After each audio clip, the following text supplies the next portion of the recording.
In my family, 13-year-old girls had to prove they could breed before marriage, so I taught my cousin to fake miscarriages with theater blood. Within 2 years, I was running an underground network that helped 200-plus girls fake cursed wombs until the family discovered our herbal tea and gelatin clot operation. I was 20 when I found my cousin Amara sobbing in the bathroom. She was 14 years old holding a pregnancy test with 2 pink lines. "They'll make me marry him now," she whispered. You see, in my family, marriage worked differently than most places. A girl couldn't marry until she proved she could breed. The process was simple and cruel. When a girl turned 13, she entered testing phase. Any man could claim breeding rights. If she got pregnant, whoever stepped forward to claim the baby became her husband. It didn't matter if he was 50 and she was 13. A proven womb was worth any price. I watched Amara shake as she held that test. 3 different men had already tested her fertility. The shopkeeper, the imam's brother, our second cousin who fixed cars. Now one of them would own her. "What if I throw myself down the stairs?" she asked. "Make it go away." I'd seen girls try that before. My sister Fatima had thrown herself off our roof at 15. She lost the baby but damaged her spine. She still married her arpist from a wheelchair. That night, I told Amara something I'd never said out loud. What if you lost it naturally? What if you kept losing them? Over and over. She stared at me with huge eyes. How? I taught her to drink specific teas. Parsley and ginger boiled strong. Vitamin C tablets crushed into powder. Nothing dangerous enough to cull her. Just enough to convince her body to let go. 2 weeks later, she bled heavily. The women called it a miscarriage. "Cursed womb," they whispered. What man would want her now? But men still tried. That was the sick thing about our system. A potentially fertile girl was worth the risk, so they kept testing, and Amara kept miscarrying. 3 times, 4 times, 5. By the 6th time, even the most desperate men backed away. Word spread to other girls. My neighbor's daughter Yasmin came to me at 13, right before her testing phase. Then her friend Noor, then Noor's cousin. Within months, I was running an underground network from my bedroom. I taught them everything. How to fake early pregnancy symptoms with morning sickness from ipecac syrup. How to use theater blood and clots made from gelatin during their fake miscarriages. How to time everything perfectly so doctors would believe them. Some girls were naturals at the performance. Layla would clutch her stomach and wail so convincingly that even I believed her pain. She'd stuff padding under her clothes for weeks, then orchestrate dramatic bleeding episodes in public spaces. "Make sure witnesses see," I instructed. "The more public the loss, the more cursed you seem." Other girls needed coaching. Quiet Mariam couldn't fake the emotional breakdown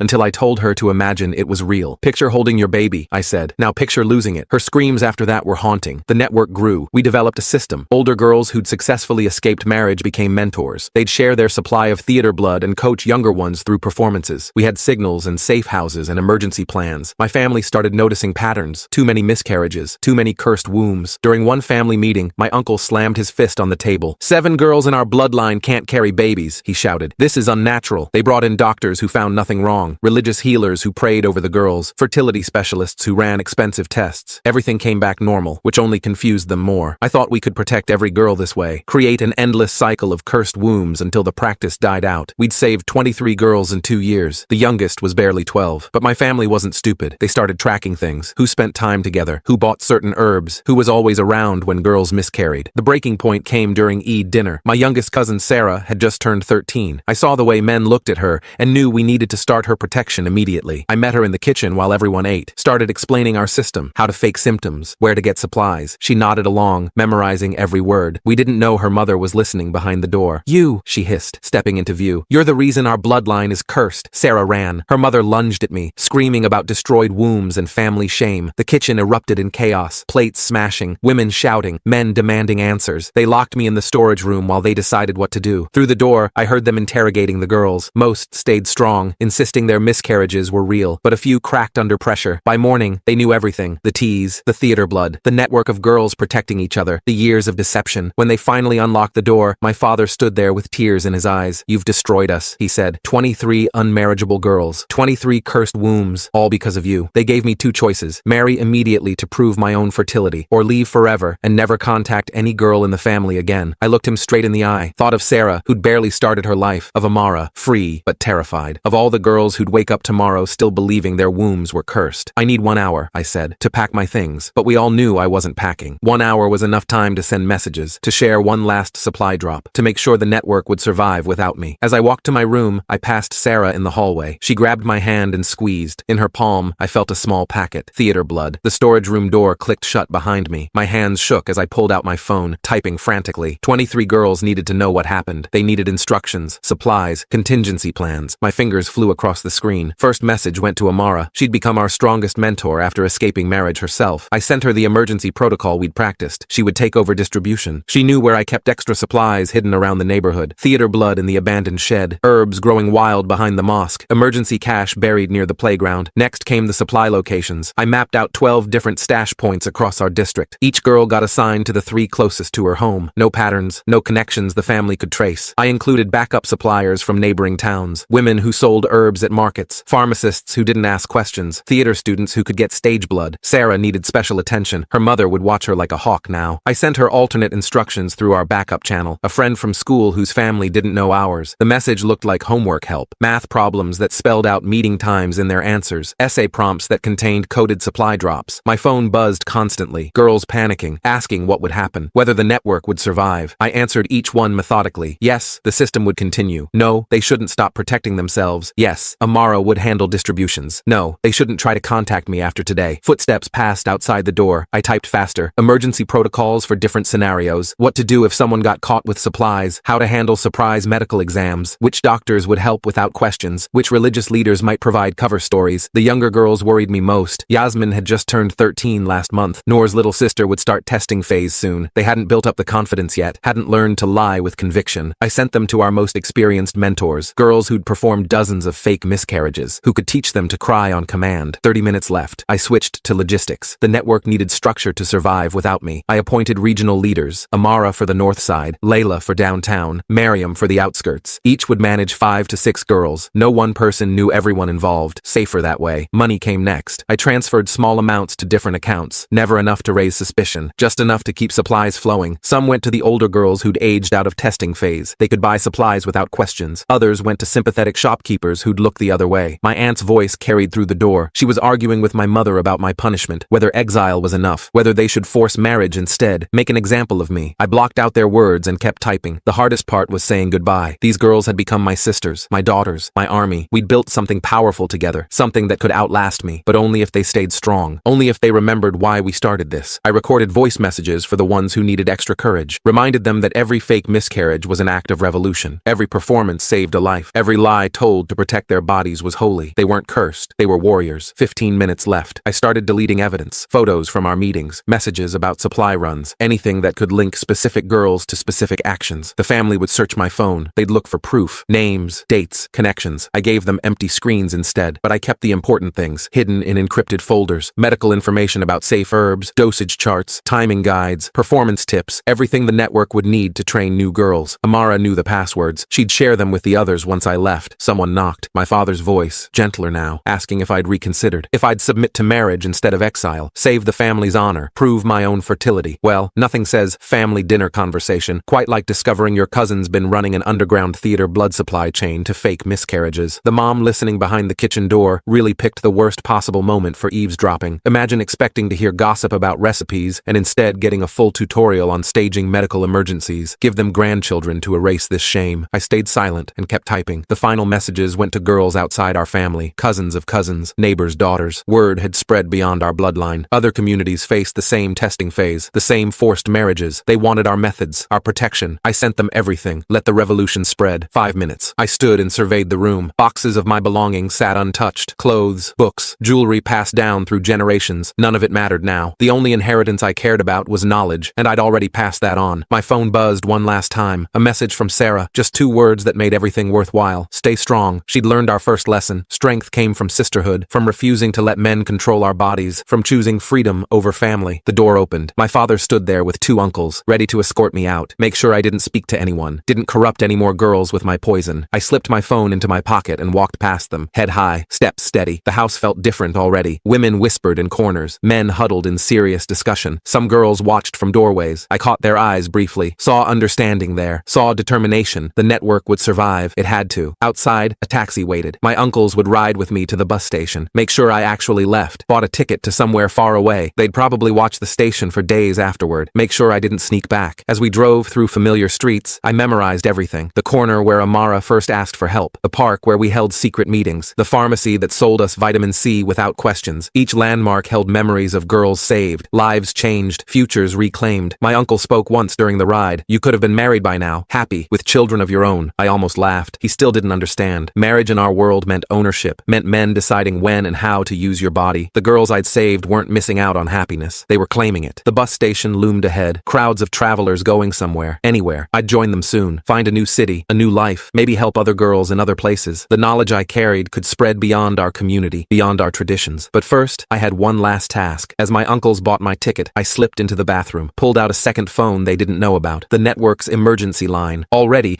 messages flooded in, girls reporting successful supply pickups, mentors confirming new meeting spots, the system adapting, surviving. I typed one final message to them all. The curse is your power. Use it well. Then I smashed the phone and flushed the pieces. No trails, no evidence, no way to trace the network back to any individual girl. My uncles waited by the bus. They'd chosen the destination, some city 12 hours away, far enough that I couldn't easily return. They handed me the ticket without meeting my eyes, the shame of exile written on their faces. To them, I was the family failure, the corruption that needed extraction. But as I climbed onto the bus, I felt anything but ashamed. 23 girls would wake up tomorrow still free, still unmarried, still in control of their own bodies, and more would join them. The network would grow, the revolution would spread, all because we'd learned to make our wombs seem cursed. The bus pulled away from the station. Through the window, I saw my uncles watching, making sure I really left. Behind them, the city stretched out. Somewhere in those streets, Amara was already organizing. Sarah was memorizing new protocols. Layla was teaching younger girls to perform. They didn't need me anymore. They had each other. They had the knowledge. They had the will to fight. The testing phase would continue. Men would still try to claim breeding rights. But now girls had weapons, herbs and theater blood and the power of sisterhood. As the city disappeared behind us, I closed my eyes and smiled. Let my family think they'd won. Let them believe exile would end our network. They'd learn soon enough. Revolution didn't need a single leader. It needed brave girls willing to protect each other, and we'd built an army of them. The bus journey stretched endlessly through desert landscapes. I pressed my forehead against the window, watching familiar territory fade into unknown horizons. My phone stayed silent in my pocket. The girls knew better than to contact me directly now. Any communication would have to flow through carefully constructed channels. 12 hours later, I stepped off the bus in a city that smelled of diesel and desperation. My uncles had chosen well. This place held no family connections, no familiar faces, no network of allies, just concrete buildings and strangers who avoided eye contact. I found a cheap hostel near the bus station and paid for a week up front with crumpled bills. That first night, I lay awake on a thin mattress, listening to sirens and arguments through paper-thin walls. My mind raced with worries about the girls back home. Sarah's mother would be watching her every move now. Yasmin had just entered her testing phase. Noor's little sister turned 13 next month. Without me there to guide them, coordinate supplies, provide emotional support, how would they manage? Morning brought harsh reality. I needed work, needed money, needed to build a new life while somehow maintaining connection to the old one. I found a job washing dishes in a restaurant kitchen. The owner didn't ask questions about my lack of references. He just needed someone willing to work long hours for minimal pay. During my breaks, I used the restaurant's computer to check an email account I'd set up months ago as a backup. Nothing. The silence felt heavier than any message could. Were the girls managing? Had the family discovered more of our secrets? Had they forced any marriages yet? 2 weeks passed before the first coded message arrived. It came through a gaming forum we'd designated as an emergency communication channel. Amara posted about needing help with a difficult level. The numbers she mentioned corresponded to our cipher. 3 girls had successfully faked miscarriages since I left, but 2 others had been caught with supplies. The family was tightening surveillance. I wanted to respond immediately, to offer guidance and reassurance, but direct contact remained too dangerous. Instead, I created a new forum account and posted strategy guides that contained hidden instructions: how to create decoy supply caches, methods for misdirecting family suspicions, techniques for protecting girls who'd been compromised. The restaurant work exhausted me, but it provided cover and income. During slow afternoons, I researched herbs available in this new city. Different climate meant different plants, but the principles remained the same. I started building a backup knowledge base, just in case girls from other regions reached out. A month into my exile, the messages grew urgent. Sarah's mother had arranged meetings with potential husbands. The girl was resisting, but pressure mounted daily. Her mother kept her under constant watch, checking her belongings, monitoring her movements, even inspecting her undergarments for signs of blood. I spent sleepless nights crafting detailed instructions, posted them across multiple forums using different accounts. How to fake menstrual irregularities that would concern potential husbands, ways to appear sickly without actually harming oneself, psychological tactics to make men lose interest without seeming deliberately defiant. The responses came slowly. Sarah had convinced her mother she suffered from severe anemia. Medical tests showed borderline results that supported her claims. Potential husbands backed away, unwilling to risk a bride who might prove too weak for childbearing. A temporary victory, but her mother remained suspicious. Meanwhile, other problems emerged. Layla reported that several families had started comparing notes about their daughters' miscarriages. They'd noticed patterns in timing, symptoms, even the specific phrases girls used when describing their losses. The network's very success threatened to expose it. I developed new protocols from my tiny hostel room, randomized timing charts, varied symptom presentations, different emotional responses for different personality types. Each girl needed a unique approach now. now. No more standardized performances. The work felt overwhelming without direct contact, like trying to conduct an orchestra through written notes alone. 3 months passed. I'd moved to a small apartment, saved enough for a basic laptop, established routines that felt almost like a life, but every quiet moment filled with anxiety about the girls. The coded messages revealed a network under strain. Some girls had aged out safely, but younger ones faced increased scrutiny. Families hired women to watch daughters more closely. Surprise medical examinations became common. Then came devastating news. Mariam had been discovered with theater blood hidden in her room. Her father hit her severely before announcing her immediate marriage to a widower 3 times her age. The wedding would happen within days. No time for intervention. No way to help from this distance. I spent that night writing frantically, created detailed guides for emergency situations, what to do if discovered, how to minimize punishment, ways to sabotage a forced marriage from within, posted them everywhere I could think of, hoping the information would reach girls who needed it. Mariam's marriage proceeded as scheduled. The network mourned her loss while learning from her mistakes. Never hide supplies in obvious places. Always have backup explanations. Create alibis for everything. So Mariam's been discovered with theater blood and forced into marriage with someone 3 times her age? That detail about her father hitting her makes me wonder what kind of fear these girls must live with every single day, knowing one small mistake could end. Her sacrifice taught harsh lessons that might save others. Summer arrived with scorching heat and escalating tensions. My old neighborhood implemented new measures: monthly medical checks for all unmarried girls, supervised social gatherings, restricted access to certain shops and pharmacies. The family had essentially created a surveillance state within their own community. But the girls adapted. They developed new communication methods using school assignments and prayer group discussions. Supplies got smuggled through younger children who faced less scrutiny. Some girls formed study groups that served as cover for network meetings. Evolution through necessity. I established contact with women's groups in my new city. Carefully, without revealing too much, I learned about their resources and methods. Some operated safe houses for abuse victims. Others provided legal aid and counseling. I filed away information, building a potential support network for any girl who might escape to this city. 6 months into exile, a breakthrough came. Amara had recruited 2 older women who'd suffered through forced marriages themselves. These women, now widowed and financially independent, provided safe spaces for network meetings. They could purchase supplies without suspicion. Their homes became sanctuaries where girls practiced their performances. The network had evolved beyond my original design. Regional leaders developed their own methods. Some focused on herbal remedies. Others perfected theatrical performances. A few specialized in creating medical documentation